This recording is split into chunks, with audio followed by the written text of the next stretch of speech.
Hello बच्चों, मैं PPS आपका स्वागत करता हूं आपके अपने YouTube channel psychology by PPS. I hope आप सब ठीक होंगे। प्यारे बच्चों, हम हमारा दूसरा चैप्टर शुरू कर चुके हैं जिसमें हम पढ़ रहे थे संघ की कार्यपालिका। संघ की कार्यपालिका में जिसमें राष्ट्रपति, उपराष्ट्रपति, प्रधानमंत्री और मंत्रिपरिषद शामिल होती है।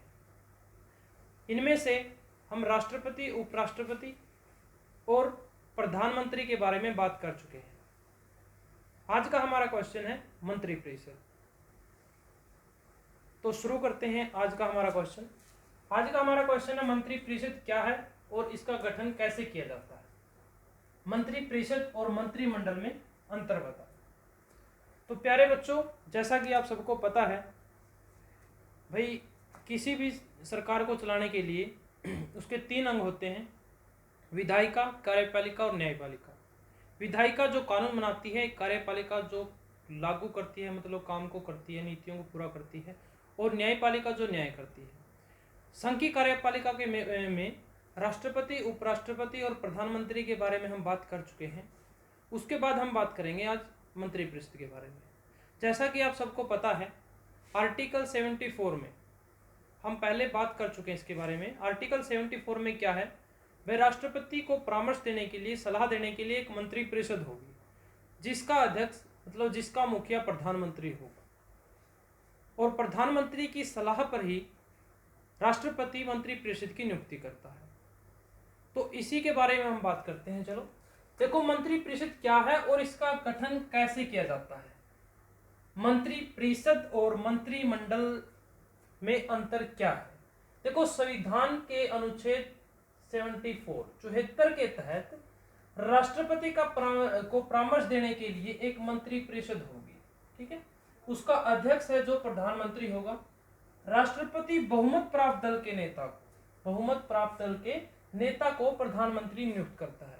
भाई, लोकसभा, निम्न सभा में जिस पार्टी को, जिस दल को बहुमत प्राप्त होगा, उस दल के नेता को राष्ट्रपति क्या नियुक्त करेगा? प्रधानमंत्री। और उस प्रधानमंत्री की मदद से, मतलब सलाह से, किसको नियुक्त करेगा? मंत्रिपरिषद को, ठीक है। राष्ट्रपति प्रधानमंत्री की सलाह से मंत्रिपरिषद की नियुक्ति करता है, ठीक है। तो ये हो गया इसका गठन। देखो, मंत्रिपरिषद सामूहिक तौर पर लोकसभा के प्रति उत्तरदायी है और मंत्रिपरिषद के सदस्य व्यक्तिगत तौर पर, किस तरह? व्यक्तिगत तौर पर राष्ट्रपति के प्रति उत्तरदायी होते हैं। सामूहिक तौर पर लोकसभा के प्रति उत्तरदायी होते हैं और व्यक्तिगत तौर पर राष्ट्रपति के प्रति उत्तरदायी होते हैं। लेकिन हमें यह भी पता है कि राष्ट्रपति सिर्फ नामात्र का अध्यक्ष है। उसके पास शक्तियां तो हैं, लेकिन उन शक्तियों का प्रयोग वो अपनी मर्जी से नहीं करता, बल्कि मंत्रिपरिषद की सलाह से करता है।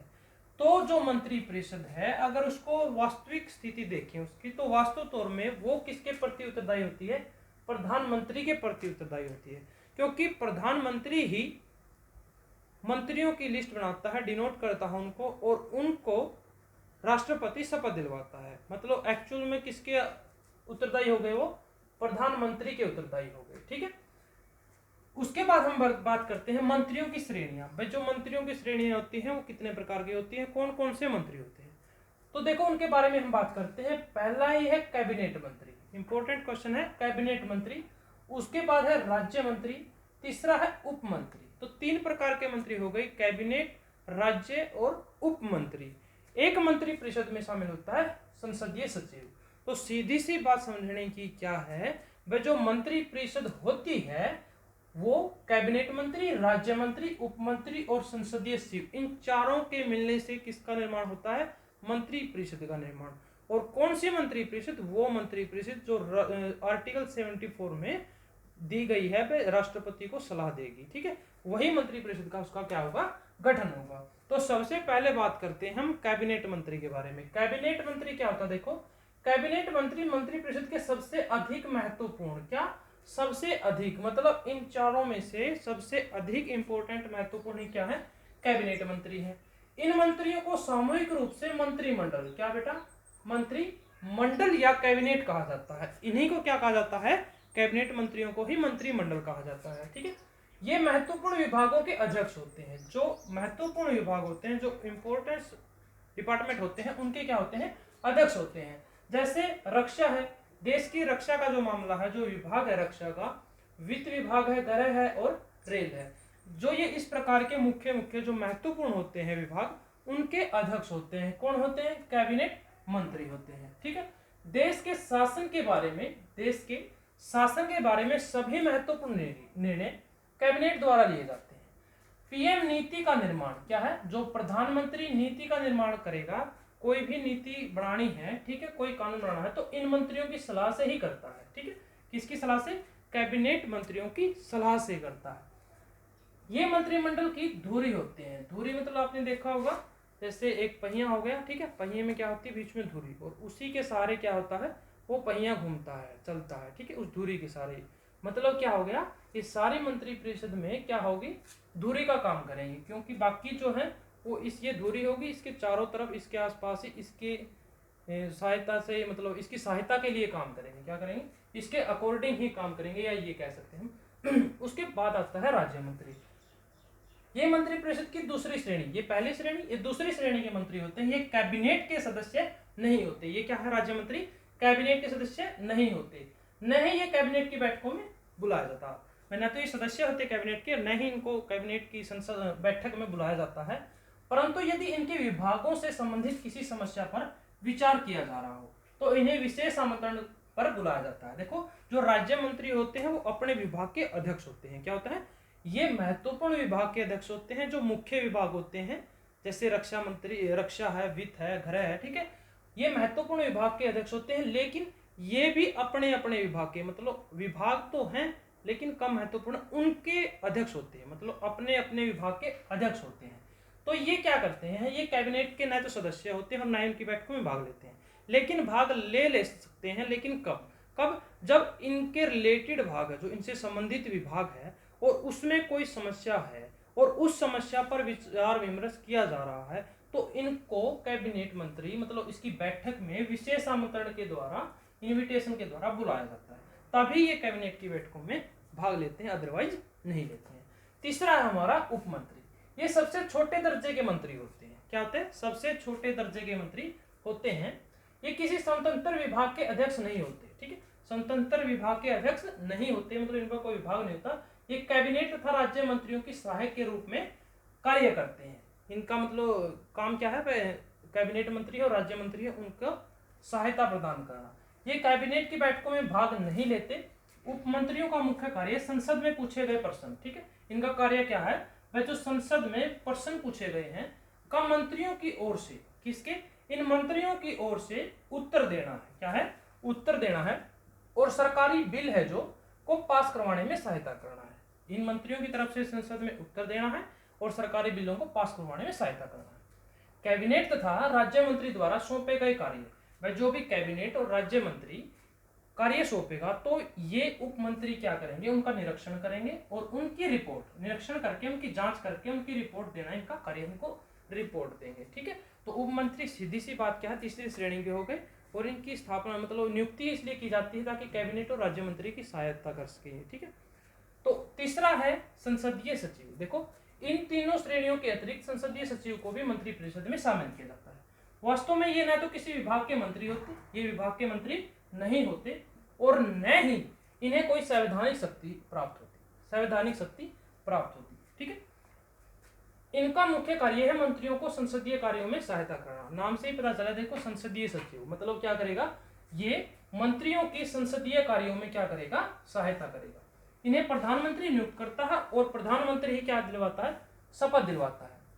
ये संसद में अपने विभाग से संबंधित मंत्रियों का प्रतिनिधित्व करते हैं, मतलब इनके विभाग से रिलेटेड जो भी संबंधित मंत्री है उनकी सहायता करेंगे। ठीक है, उनका प्रतिनिधित्व करते हैं। इन्हें कोई विशेष वेतन नहीं मिलता, बल्कि संसद के सदस्यों के समान वेतन मिलता है।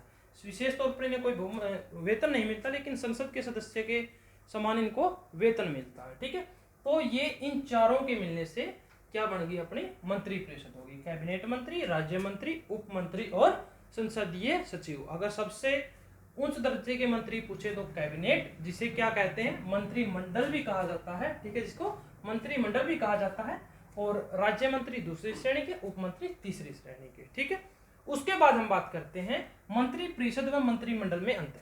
तो देखो प्यारे बच्चों, अक्सर हम क्या करते हैं? मंत्री परिषद और मंत्रिमंडल दोनों शब्दों का यूज एक, मतलब दोनों शब्दों का अर्थ एक ही लेते हैं भाई, मंत्री परिषद और मंत्रिमंडल एक ही है, ठीक है। लेकिन एक्चुअल में देखें तो इन दोनों में बहुत सारा अंतर है। अब देखो अंतर क्या है, उन्हीं के बारे में हम बात करते हैं। देखो मंत्री परिषद का हमें पता लग गया, अब ये 4 मंत्री होते हैं, ठीक है, मतलब ये 3 मंत्री और संसदीय सचिव, इनके मिलने से क्या हो गया, मंत्री परिषद का निर्माण हो गया। और इनमें क्या है, एक प्रधानमंत्री भी ऐड हो गया, ठीक है, प्रधानमंत्री और 4 ये मंत्री, ठीक है। तो ये क्या बनेगी, मंत्री परिषद बनेगी। अब मंत्रिमंडल क्या होता है, देखो मंत्रिमंडल मंत्री परिषद का भाग है। चलो बिल्कुल क्लियर ही हो गया इस बात से। तो मंत्रिमंडल क्या है, मंत्री परिषद का भाग है, मतलब क्या है, मंत्री परिषद बड़ा हो गया और मंत्रिमंडल उसका भाग है। तो मंत्रिमंडल क्या होगा, भाग तो एक छोटा सा होगा, तो मंत्रिमंडल क्या होगा, मंत्री परिषद का भाग होगा। देखो हमने पीछे ही पढ़ा था, वह कैबिनेट मंत्री को मंत्रिमंडल कहा जाता है, ठीक है। अब देखो इन चारों के मिलने से बने क्या, मंत्री परिषद, और इन चारों में से एक है कैबिनेट मंत्री, मतलब मंत्रिमंडल। तो ये क्या हो गया, मंत्री परिषद का भाग हो गया ना, ठीक है। तो मंत्री परिषद में सभी प्रकार के मंत्री शामिल होते हैं और इसका आकार मंत्रिमंडल से बड़ा होता है। तो सीधी सी बात है, तो समझ में आ गया, तो छोटा ही हो गया, ठीक है, मंत्रिमंडल तो छोटा हो गया।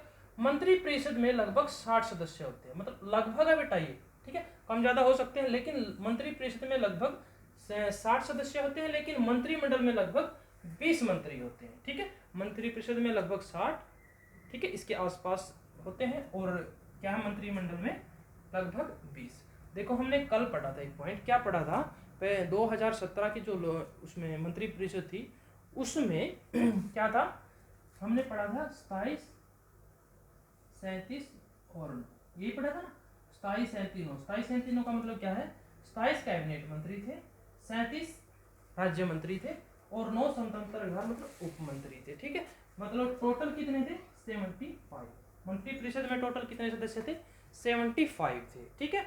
तो 75 मतलब इन तीनों से मिलकर और ये साथ में ऐड हो गए तो कितने थे, 75 थे।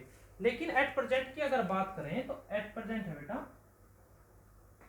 24, 25 और 9, ठीक है, 24 कैबिनेट, 25 राज्य मंत्री और 9 उप मंत्री। तो अब एट प्रेजेंट कितने हो गए, 24 और 25 49, 49 और 9 58, ठीक है। तो एट प्रेजेंट बात करें तो 58 है, ठीक है। लेकिन अब देखो कभी अब मतलब 2017 में क्या थे, 75 थे, अब कितने हैं, 58 है। तो इनकी संख्या कितनी होनी चाहिए, हमने नियर बाई पढ़ा, या तो 60 होगी मंत्री परिषद में और मंत्रिमंडल की 20 होगी। तो देखो बेटा इसके बारे में 2003 में, ठीक है, 2003 में संशोधन हुआ संविधान के अंदर, 91 संशोधन, 91वां संशोधन हुआ।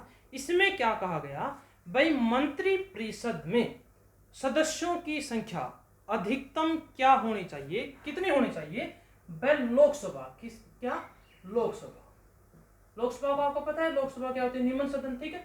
लोकसभा सदस्य का 15%, कितना बेटा, 15%, ठीक है। लोकसभा में जितने सदस्य हैं उनका 15% से ज्यादा मंत्री परिषद में सदस्य नहीं हो सकते। तो आपको पता होगा लोकसभा में कितनी सीटें हैं अधिकतम, 552, ठीक है। तो 552 का 15% मतलब लगभग 81, 82, तो इससे ज्यादा सदस्य नहीं हो सकते, ठीक है। तो ये थी इनकी मंत्री परिषद की संख्या के बारे में, ठीक है। तो मंत्री परिषद में सभी प्रकार के मंत्री शामिल होते हैं, मंत्रिमंडल में मंत्रिमंडल से बड़ा है, ठीक है, मंत्रिमंडल छोटा है, मंत्री परिषद बड़ा है। मंत्री परिषद संवैधानिक है। अब देखो संवैधानिक शब्द का मतलब क्या होता है, संवैधानिक का मतलब क्या है, देखो हमारा प्रशासन है, जो भी सिस्टम है देश का, वो चलता है संविधान से, ठीक है। अब संविधान में अगर कोई बात कही गई है या उसके बारे में कोई उल्लेख किया गया है तो वो तो बोलेंगे संवैधानिक। अगर किसी के बारे में अगर संविधान में न लिखा गया है न उसके बारे में कोई बात की गई है तो उसको बोलेंगे हम असंवैधानिक। अगर संविधान में ऐड है वो बात तो संवैधानिक है, अगर संविधान में नहीं है तो वो असंवैधानिक है। अब मंत्री परिषद संवैधानिक है, सीधा मतलब क्या हो गया, मंत्री परिषद का भाई संविधान में वर्णन किया गया है और ये आपको भी पता है कहाँ किया गया है। आर्टिकल 74 हम पढ़ चुके हैं, जिसमें क्या कहा गया है भाई, मंत्री राष्ट्रपति की सलाह के लिए एक मंत्री परिषद होगी। देखो मंत्री परिषद का बारे में उल्लेख मिल गया, तो मंत्री परिषद का संविधान में उल्लेख मिल गया तो मंत्री परिषद क्या होगी, संवैधानिक हो गई, ठीक है। संविधान में 74 में कहा गया है राष्ट्रपति को सलाह देने के लिए एक मंत्री परिषद होगी, ठीक है, जिसका मुखिया प्रधानमंत्री होगा। इस प्रकार संविधान में मंत्री परिषद शब्द का प्रयोग किया गया, कर लिया। न कि मंत्रिमंडल का। ठीक है, मंत्रिमंडल का नहीं किया, मंत्री परिषद का किया। मंत्रिमंडल तो किसका हो गया, मंत्री परिषद का ही भाग हो गया। सारे संविधान में मंत्रिमंडल का शब्द का कहीं दिखाई नहीं देता। ठीक है, तो मंत्री परिषद क्या होगी, संवैधानिक होगी। ठीक है, मंत्री परिषद की बैठकें बहुत कम होती हैं। मंत्री परिषद की बैठकें क्या होती हैं, बहुत कम होती है, लेकिन मंत्रिमंडल की बैठकें ज्यादा होती हैं। कितनी होती हैं, देखो मंत्रिमंडल की बैठकें सप्ताह में एक बार अवश्य होती है, और आवश्यकता पड़ने पर मंत्रिमंडल की बैठक कभी भी हो सकती है। मतलब मंत्रिमंडल की बैठक क्या होगी, एक सप्ताह में एक बैठक अवश्य होगी, और इससे ज्यादा भी हो सकती है अगर आवश्यकता पड़े तो। ठीक है, आगे है मंत्रिमंडल में सभी छोटे बड़े मंत्री शामिल होते हैं। अब छोटे बड़े मंत्री परिषद में छोटे बड़े मंत्री सारे शामिल होते हैं। आपको पता है कैसे, कैबिनेट हो गए सबसे महत्वपूर्ण, सबसे बड़े हो गए, राज्य मंत्री उससे छोटे, और उप मंत्री सबसे छोटे के, तो छोटे बड़े सारे ऐड हो गए ना। ठीक है, तो मंत्री परिषद में छोटे बड़े मंत्री शामिल होते हैं, जबकि मंत्रिमंडल में केवल महत्वपूर्ण, क्या केवल महत्वपूर्ण, यहाँ पढ़ा ना मैंने, सबसे अधिक महत्वपूर्ण कौन से होते हैं, कैबिनेट होते हैं, जिनको मंत्रिमंडल कहते हैं। तो केवल महत्वपूर्ण मंत्री शामिल होते हैं किसमें, मंत्रिमंडल में। ठीक है, लास्ट पॉइंट है, मंत्रिमंडल मंत्री परिषद से अधिक महत्वपूर्ण है। मंत्रिमंडल मंत्री परिषद से अधिक महत्वपूर्ण है। क्यों महत्वपूर्ण है, क्योंकि प्रधानमंत्री मंत्रिमंडल की सलाह पर ही नीतियों का निर्माण करता है। ठीक है, नीतियों का निर्माण करता है। मंत्रिमंडल मंत्री परिषद से अधिक महत्वपूर्ण है क्योंकि सभी महत्वपूर्ण नीतियों का निर्माण मंत्रिमंडल द्वारा ही किया जाता है। ठीक है, प्रधानमंत्री जो भी नीतियों का निर्माण करता है वो किसकी सलाह से करता है, मंत्रिमंडल की सलाह से करता है, उनकी बैठकों में उनसे राय लेकर उनका निर्माण करता है। तो ये थे मंत्री परिषद और मंत्रिमंडल में अंतर। ठीक है, उम्मीद करता हूँ आपको समझ में आ गया होगा ये क्वेश्चन। तो प्यारे बच्चों, क्लास कैसी लगी, समझ में आया नहीं आया, कमेंट करके जरूर बताना। वीडियो को लाइक जरूर करें और सब्सक्राइब करना बिल्कुल ना भूलें, और बेल आइकन को दबा लें ताकि जब भी मैं नई वीडियो डालूं नोटिफिकेशन आपके पास पहुंच जाए। और प्यारे बच्चों, दूसरा चैप्टर हमारा कंप्लीट हुआ, कल से हम तीसरा चैप्टर शुरू करेंगे। अब जितने भी चैप्टर हैं लगभग सारे 2 या 3 क्लास ही होंगी ज़्यादा से ज़्यादा। ठीक है, एक चैप्टर में 2 या 3 क्लास होगी, बड़ी जल्दी ही सिलेबस आपका कवर हो जाएगा, टेंशन लेने की जरूरत नहीं है, अभी समय बहुत है। नेक्स्ट मंथ में मतलब जून में आपका सिलेबस बिल्कुल कंप्लीट हो जाएगा। ठीक है, तो आराम से पढ़ो, take care, have a nice day, okay dear.